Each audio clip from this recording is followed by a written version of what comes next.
مولاي صل وسلم دائما ابدا على حبيبك خير الخلق كلهم۔ حضرت ابو ہریرہ رضی اللہ تعالیٰ عنہ سے روایت ہے کہ رسول اللہ صلی اللہ علیہ وسلم نے فرمایا، ہمارا رب تبارک و تعالیٰ ہر رات آسمان دنیا پر آتا ہے۔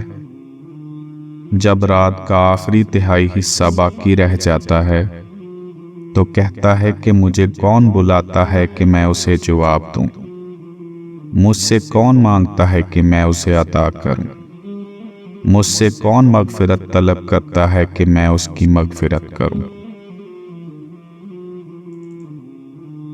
حضرت ابو ہریرہ رضی اللہ تعالیٰ عنہ سے روایت ہے کہ آپ صلی اللہ علیہ وسلم نے فرمایا، گو دنیا میں ہم سب سے آخری امت ہیں، لیکن آخرت میں سب سے آگے ہوں گے۔